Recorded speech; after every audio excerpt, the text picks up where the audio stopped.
기각된 임기 단축, 다마 파면된 6월 3일 대선. 헌재가 기각이냐 인용이냐 선택을 하느냐에 따라서 향후 대한민국이 맞이하게 될 정치 상황이 완전히 달라지는 거예요. 정말 완전히 달라집니다. 그 미래를, 양쪽의 이 미래를 헌재가 어느 방향을 선택할지에 달렸다는 겁니다. 자, 기각이냐 인용이냐 이 결정에 따라 직무에 복귀하느냐 조기 대선이냐가 결정됩니다. 기각 각하시는요, 즉시 대통령은 직무 복귀하게 됩니다. 한덕수 권한대행 기각 때처럼요. 대통령에게 주어진 과제는 정상외교 복원, 사회갈등 봉합, 임기 단축 개헌 등등이 남아 있습니다. 만약 헌재가 인용 시에는 권한이 즉시 박탈되고요. 60일 이내의 대선이라 6월 3일 조기 대선이 유력하다는 전망도 나옵니다.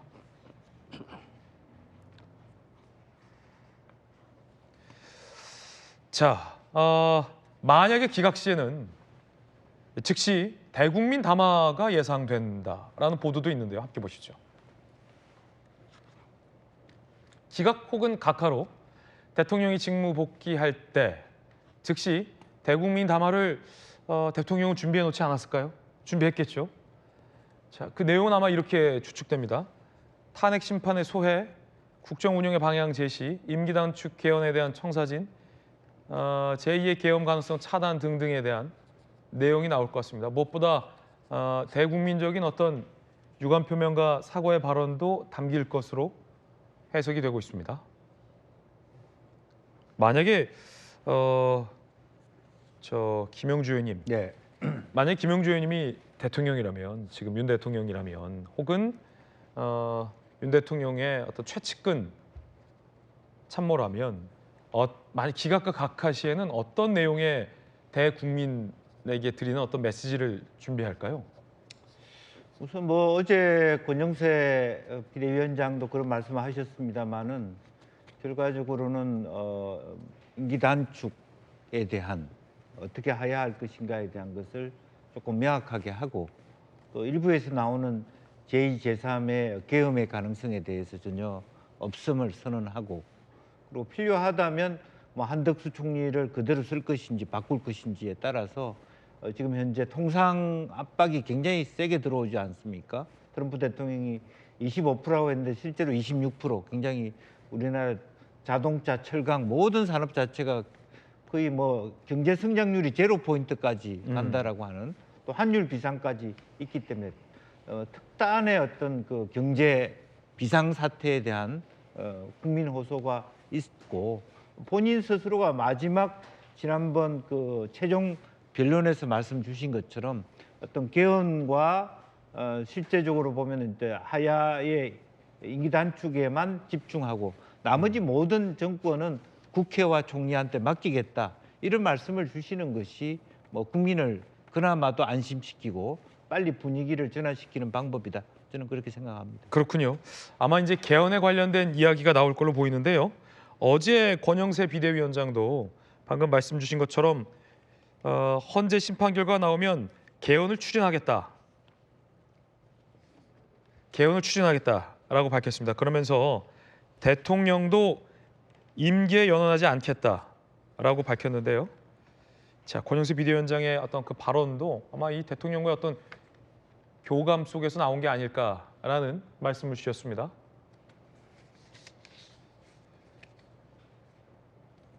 만약에 그러면 이제 김우식 교수님, 예. 이 87 체제의 어떤 헌법 체제의 문제점들이 지금 여야 모두 나오고 있잖아요. 뭐 예를 들어서 뭐 정대철 네. 회장이나 아니면 뭐 우원식 국회의장 등등도 개헌의 필요성에 대해서 언급한 바 있는데, 대통령이 어떤 개헌의 방향에 대해서 언급을 할 걸로 좀 보입니다. 어떻게 보십니까? 근데 만약 기각이나 각하로 직무에 복귀하게 되면 저는 이 국민들을 통합하고 또 전국의 경랑 속에서 빠져들지 않고 안정적으로 다시 한번 통합해낼 수 있는 가장 근본적인 관건이 되는 게 대통령이 돌아오더라도 임기를 채우지 않겠다는 걸 명확히 밝히는 게 필요하다고 생각합니다. 네. 왜냐하면 이미 본인도 최후 진술에서 임기를 연연하지 않겠다고 발표를 했고 또 개헌을 추진하겠다고 의사표현을 했기 때문에 복귀한 즉시 남은 임기를 다 채우지 않고 오히려 언제쯤 임기를 단축해서 그만둘 것인가에 대한 임기 단축에 대한 질서 있는 퇴진의 스케줄을 먼저 제시를 해서 민주당이나 아니면 탄핵이 기각돼서 돌아왔을 때 탄핵이 인용될 걸로 기대했던 많은 사람들에 대해서 불안감을 해소해 주는 게 필요하다고 생각합니다. 그렇죠. 명확한 날짜나 명확한 시기를 정확히 정해서 언제까지는 제가 그만두겠다. 그리고 그때까지 목표로 해서 저는 오로지 이 87년 체제의 여러 가지 문제점에 대해서 여야가 다 공감하고 있는 만큼 그 방향에 맞는 개헌을 만들어내고 개헌을 통과시키는 것에 최대한의 노력을 하겠다. 그리고 그것이 맞춰지는 대로 그만두겠다는 이야기를 분명히 해야만 지금 왜냐하면 여론조사상에서 보면 아직까지는 탄핵이 인용돼야 된다는 여론이 탄핵이 기각돼야 된다는 여론보다는 높게 나타나거든요. 그러면 탄핵이 인용돼야 된다는 여론이 상당히 많은 불안감과 분노를 가질 수 있기 때문에 기각된다 하더라도 직무에 복귀한다 하더라도 언제까지 개헌을 통해서 임기를 마치겠다고 하는 명확한 정치적 스케줄을 가장 먼저 제시하는 것이 저는 급선무라고 생각하고 그것이 새로운 통합의 어떤 시작점이 될 거라고 생각합니다. 네. 권영세 비대위원장의 이야기 한번 들어보시죠.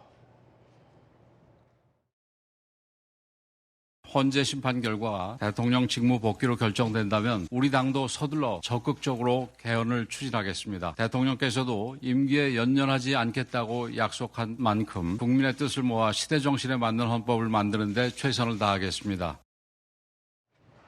자, 이 개헌. 여당은 대통령이 복귀하는 즉시 개헌을 추진하겠다라고 밝히고 있습니다.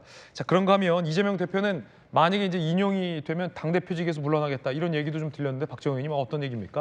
일단 그 전에 이 배경에 대해서 보면은 사실은 그 위법 위헌한 것은 대통령도 알고 있는 것 같아요. 그런데 계속 변론 중에 파면될 정도는 아니다를 위한 변론을 계속했어요. 그 와중에 나온 것이 개헌 논의입니다. 사실은 문재인 정부 때 개헌하자고 얘기를 했는데 여야가 공소 바뀌면 항상 그런 일이 생기는데 개헌에 대한 논의를 안 했어요. 그러다 보니까 제왕적 대통령제의 패단이 지금 나타나고 있는 겁니다. 그래서 지금 우리 당 측에서의 개헌은 그 시대적 정신이고 해야 되는데 지금 탄핵에 집중할 때다 이런 입장에서 개헌에 대한 얘기는 안 꺼내고 있는 것이고요. 공감대는 갖고 있다. 그렇습니다. 그리고 네. 또 한편 국민의힘도 권영세 권한대행이 저렇게 말씀하시는 거는 그동안 계속적으로 윤석열 대통령에 대한 옹호만을 하고 있다가 이제는 이 판결이 나오고 나면은 곧 60일 내에 대선이 치러지지 않습니까? 이때 출구 전략이다 저는 그렇게 생각하고 있고요.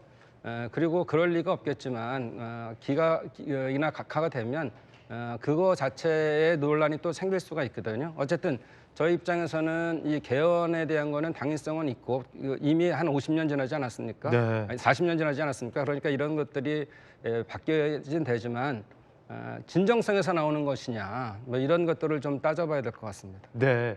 이 대표는 만약에 인용 시에는 당대표에서 물러난다. 이 조기 대선 대비를 위한 거군요. 그럼요. 예, 그리고 이제 얼마 안 남았기 때문에 사실은 경선이라는 것도 거쳐야 되고 본선을 진행해야 되기 때문에 룰 세팅이나 이런 것들을 통해서 한 달 안에 빨리 경선을 끝내고 본선거에 집중하는 기간 한 달을 가져야 되기 때문에 또 경선에 대한 공정성이 있지 않겠어요? 추대가 아닌 이상에는 그렇기 때문에 당연히 당대표에서 물러나는 것이 맞다 이렇게 생각합니다. 네, 자 지금 헌재에 나경원 의원 등이 도착을 했습니다. 아마 나경원 의원 어제 제가 이제 취재를 해봤는데 직접 이제 방청을 하겠다라고 입장을 좀 밝혔습니다. 탄핵 국면에서 나경원 의원이 이 대통령 측의 입장을 가장 강하게 입장을 대변해 왔기 때문에 나경원 의원도 지금 헌재 방청에 지금 들어가기 위해서 도착해 있는 모습이고요. 지금 대통령 관저 주변에 시민들이 더 많아졌습니다. 저 뒤까지, 저 뒤에 지금 터널로 이어지는 길까지 시민들이 더 빼곡히 모여들고 있는 그런 상황입니다. 여기는 이제 대통령에 대한 어떤 기각과 복귀를 바라는 어떤 시민들의 집회였고요. 안국역에는 이제 탄핵에 찬성하는 시민들도 아까보다 훨씬 더 인파가 많이 모여든 모습 확인할 수 있습니다.